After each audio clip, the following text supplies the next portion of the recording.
অভয় শ্রদ্ধাকে ভয়ঙ্কর বিপদের হাত থেকে বাঁচালো। শ্রদ্ধার সন্তান না হওয়ায় অভয়ের মা শ্রদ্ধাকে দিয়ে ডিভোর্স পেপারে সাইন করালো। হ্যালো ভিউয়ার্স, ভাগ্যরেখা সিরিয়ালের 176তম এপিসোডে আমরা দেখতে পাই অভয়েরা বাসায় ফিরে এসে শ্রদ্ধাকে কোথাও খুঁজে পায় না। অভয় পায়েল এবং পায়েলের পরিবারকে জিজ্ঞাসা করে যে শ্রদ্ধা কোথায়। তারা কিছুই বলে না। তারা বলে শ্রদ্ধা যে কোথায় গেছে তারা কেউ কিছু জানে না। তখন অভয় বলে, আপনারা এখানে আছেন আর শ্রদ্ধা কোথায় গেল সেটা কেউ বলতে পারছেন না। তখন পায়েল বলে, আমিও তো কিছুক্ষণের জন্য বাজারে গিয়েছিলাম আর আমি এইমাত্র আসলাম। আমি কি করে জানবো যে শ্রদ্ধা কোথায় গিয়েছে? এদিকে তো মেঝেতে রক্ত পড়ে থাকে, সেটা মোছার জন্য পায়েলের মা অভিনয় করে এবং পড়ে যায় রক্তের উপরে আর বলে পায়ে ব্যথা পেয়ে পড়ে গিয়েছে। আর এদিকে তো অভয় শ্রদ্ধাকে না পেয়ে ফোন করে, ফোনটা বাজতে থাকে আর সেটা অভয়ের বোন পায়। এদিকে কীর্তিরাও চলে আসে। কীর্তি তো নিজের বোনের জন্য একদম অস্থির হয়ে যায় আর অভয়কে বলে, আপনি শান্ত হন, আমি বাসায় একটা ফোন দিয়ে দেখি সেখানে গিয়েছে কি না। কীর্তি বাসায় ফোন দিলে কীর্তির মা বলে যে সেখানে শ্রদ্ধা যায়নি।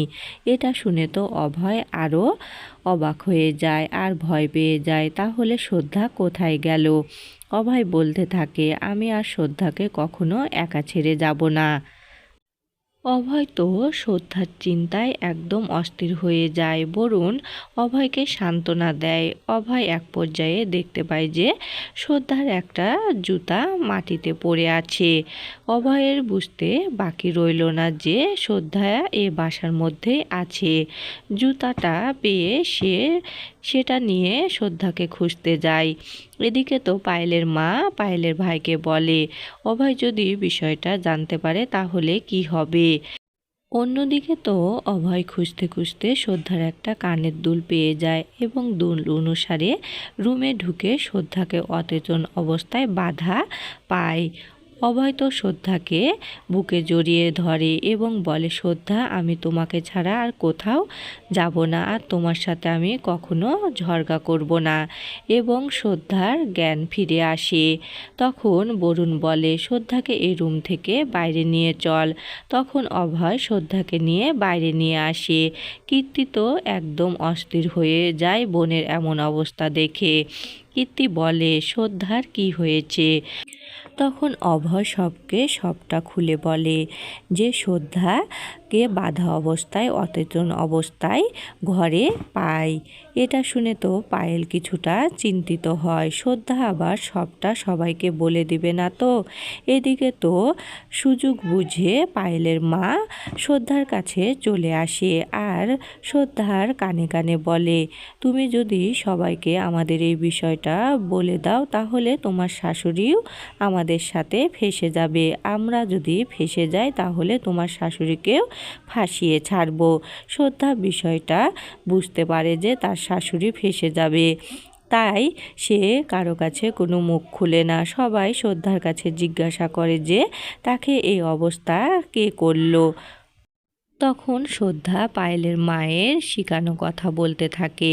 সে বলে যে এখানে কিছু ডাকাতে এসেছিল আর সোনা গয়না নিয়ে পালিয়ে যেতে লেগেছিল। আমি তাদের বাধা দেওয়ায় আমার এই অবস্থা করেছে। সবাই তো শ্রদ্ধাকে বকাবকি করে, বলে কেউ নিজের এমন বিপদ ডেকে আনে। এদিকে শ্রদ্ধা তার শাশুড়িকে নিয়ে নিজের ঘরে আসে আর বলে, মা, আপনি এরকম বাজে লোকদের সাথে কেন সম্পর্ক রাখেন? ওরা আমাকে দুইবার মারতে চেয়েছিল আর আপনি ওদের সাথে সম্পর্ক রেখেছেন। তখন অভয়ের মা বলে, পায়েলি তো একবার আমাকে বাঁচিয়েছিল। তখন শ্রদ্ধা বলে, ও আপনাকে বাঁচিয়েছিল ঠিকই, কিন্তু ও বাঁচানোর নাটক করেছিল, ও নিজেই ষড়যন্ত্র করেছিল। শ্রদ্ধা বলে, আমি অভয়কে ভালোবাসি আর অভয়ও আমাকে ভালোবাসে। তাহলে আপনি কেন পায়েলের সঙ্গে অভয়ের বিয়ে দিতে চাচ্ছেন? আমার কি অপরাধ আছে? তখন অভয়ের মা বলে, তুমি তো আমাদের কোনো বংশধর দিতে পারবে না, তাহলে আমার ছেলের জীবনটা কোন পর্যায়ে যেতে পারে তুমি চিন্তা করতে পারছো? তখন শ্রদ্ধা বলে, এতে আমার কি দোষ? আমরা দুজন 7 জন্মে বাঁধা পড়েছি, আর আমরা একে অপরকে অনেক বেশি ভালোবাসি এবং বুঝি। শ্রদ্ধার এমন কথা শুনে অভয়ের মা আঁচল পেতে শ্রদ্ধার কাছে অভয়ের জীবন ভিক্ষা চায় আর বলে, তুমি অভয়ের জীবন থেকে সরে দাঁড়াও। আমি পায়েলের সাথে অভয়ের বিয়ে দিব এবং আমার পরিবারের নতুন বংশধর আসবে। এদিকে তো পায়েল খুব চিন্তায় পড়ে যায় যে শ্রদ্ধা তার শাশুড়িকে সবটা আবার খুলে না বলে। তখন পায়েলের মা বলে, তোরা কোনো চিন্তা করিস না, আমি যে প্ল্যান করছি সে মোতাবেক তোরা কাজ করবি। অন্যদিকে তো শ্রদ্ধা অভয়ের মায়ের এমন আচরণে কি করবে সে ভেবে পায় না। সেও তার শাশুড়ির কাছে হাত জোর করে অভয়ের সাথে থাকতে চায়, এটা ভিক্ষা চায়। কিন্তু অভয়ের মা স্পষ্টই বলে দেয় যে আমার বংশধর না পেলে আমি কাউকে এ বাড়িতে রাখবো না। এবং অভয়ের মা একটা ডিভোর্স পেপার বের করে শ্রদ্ধাকে বলে, শ্রদ্ধা তুমি এতে সিগনেচার করে দাও আর আমার ছেলের জীবন থেকে অনেক দূরে চলে যাও, যেহেতু তুমি বংশধর আমাদের দিতে পারবে না।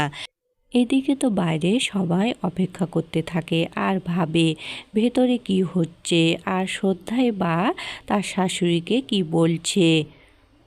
এদিকে তো শ্রদ্ধা তার শাশুড়িকে স্পষ্টই জানিয়ে দেয় যে সে কখনোই অভয়কে ডিভোর্স দিবে না, কারণ তারা 7 জন্মে বাঁধা পড়েছে। এটা শুনে তো শ্রদ্ধার শাশুড়ি আরও রেগে যায়।